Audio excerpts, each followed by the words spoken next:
Today to talk about whether it's a good idea to have a blocked column on a Kanban board. We're going to talk about the upsides and the downsides of that. Should we even have? Is that a good thing to do? In this particular case, let's just imagine that we've got a workflow as in a Kanban board, and we have, say, a backlog column that's got no real limit in terms of number of ideas that are going in there. And you've got different types of work in that backlog column, for example. And let's imagine that we also have some kind of requested column, or what I call here committed but not started. So we've told someone we're going to do it, but we actually haven't done anything as of yet. And there's a limit on that column of 5.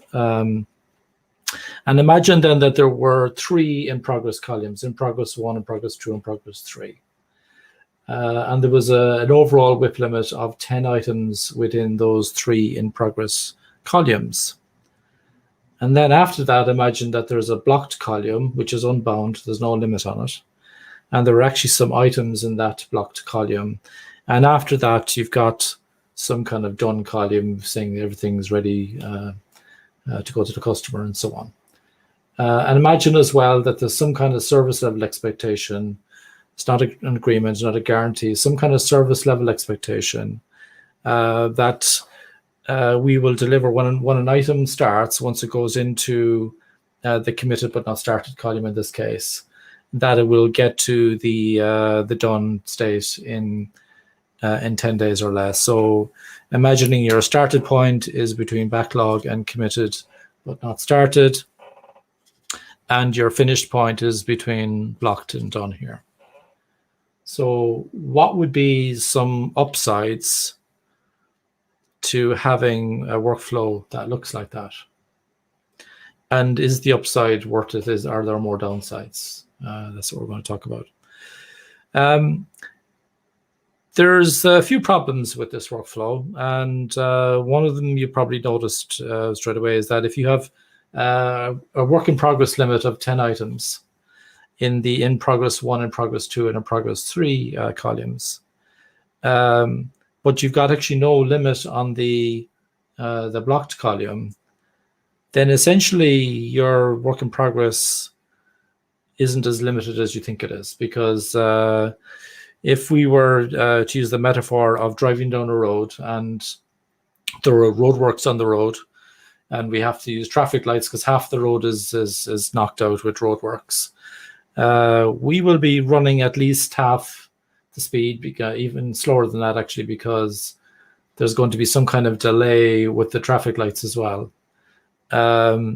So when we just kind of ignore the roadworks, we're all running a bit slower.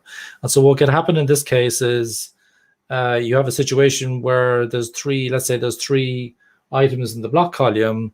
We put roadworks around them, potentially bringing in more traffic, more work items coming into the system.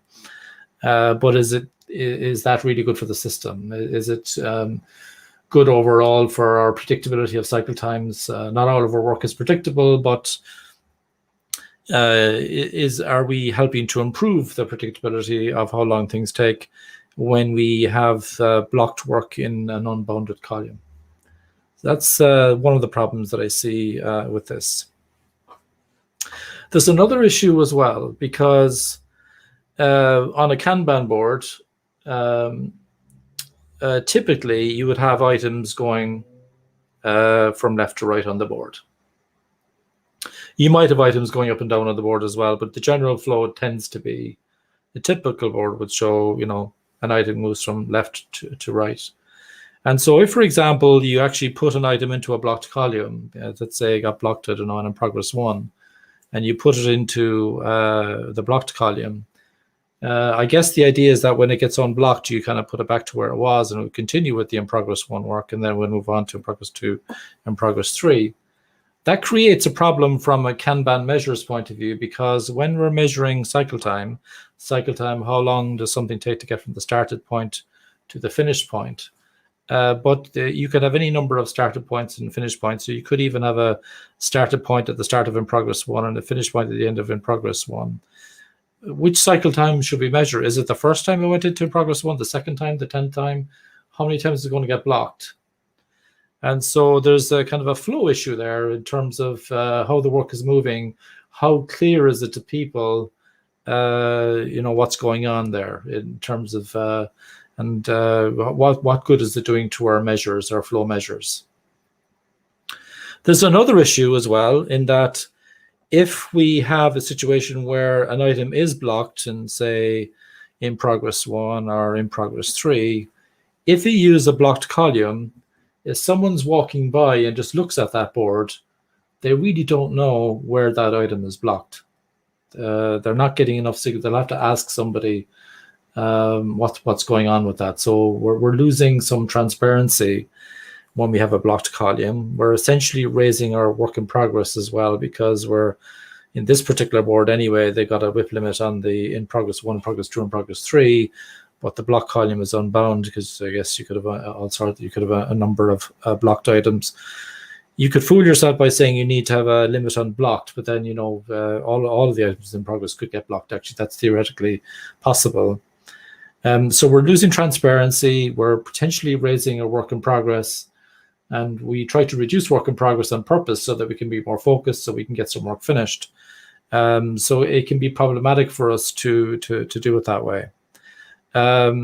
So I think what we need to look at here is, if something is really blocked in a column, is there an opportunity maybe to, instead of having items in a separate block column, can we be thinking about, just marking it as blocked in place? And you might put a red sticky or a pink sticky on top of it, or some other kind of signal that you have on your system. I don't really mind. You can use a sticker or some kind of legend or whatever. There are some kind of good practices about, using pink stickies, sometimes red stickies and so on, but you can use whatever approach you like. But for me, the big advantage of actually marking work items blocked in place is I now know where they're blocked. In addition to that, if I do want to bring any more work in from, say, the committed but not started column into the in progress 1 column, yes, I do. Let's say I have 9 items in progress. I would have space for one more item, but maybe you might want to be looking in this case about actually unblocking items that are in progress. In other words, is there a way that we can get rid of those metaphorical roadworks? So that we can all move faster and we don't have any more traffic lights stopping us, that essentially we can have free road and we can just do what we need to do. So with Kanban teams in particular, when they're trying to actively manage their work, one of the typical first things you'd be doing is, can we unblock those blocked items? We can now see where they're blocked. There's another psychological factor as well. When people use a blocked column, not only are we increasing work in progress, not only are we reducing transparency, not only are we messing up the measures, not only are we losing a signal about where the work is actually blocked, a blocked column, because what you're essentially saying is things are terrible around here. It's normal for work to get blocked, so we actually made blocked a part of our process. So overall, I'm not a big fan of having a blocked column. I do want to talk about one edge case, though, where blocked might be useful. And so just imagine a situation where you had a more straightforward workflow, where you had, let's say, some backlog, some items that you needed to get done. You had some ready state where you said, this work is ready to start. We've checked everything with the stakeholders. We've double checked what they need. We understand what needs to be done. That kind of thing, and often making a work item ready from those point of view is also known as full kitting. So essentially, have we lined up all our ducks? Because one of the tricks to making sure that work doesn't get blocked in your system is, if you lined up your ducks before you started, well, it probably won't get blocked straight away, kind of thing. And so there's one kind of reason that I could kind of understand, although I still wouldn't really do it myself. You could have a blocked from starting column. the dependencies aren't lined up yet. There's there's a whole chain of dependencies that need to be knocked out, and there's dependency 2, dependency 3 need to be done before we can even think about dependency 1, before we can even think about starting this item. So some way of indicating that while the item might be clear and it might be understood and all that kind of thing, but actually we know that as soon as we start this, it's going to get blocked because we haven't actually lined up all our ducks. It's not something that I would do. It's not something that I'm a fan of. I can just see how a reasonable person might think that might be a good idea.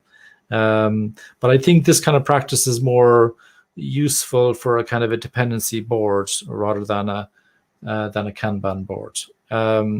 So overall, I would not be a huge fan of a blocked column. I think it's a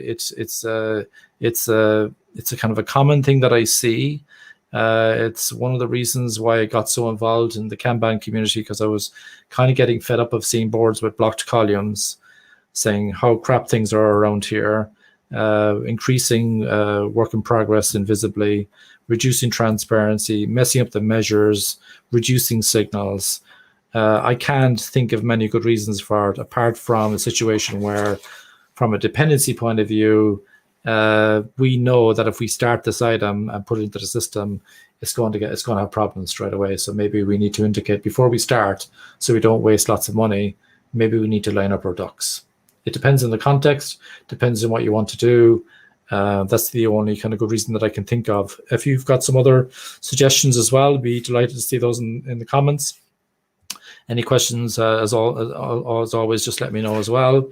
The other thing I would say as well, if you want to me to talk about some other topic, please just leave a voicemail on anchor.fm/dailyflow/message, and we'll pick up your voice there, pick up your message, and we might even feature your voice if you want to. But if you want to kind of specify something that you think would be very useful in one of these kind of daily nuggets that we're having in the Daily Flow, we'd be delighted to do that for you. That's all I have for today.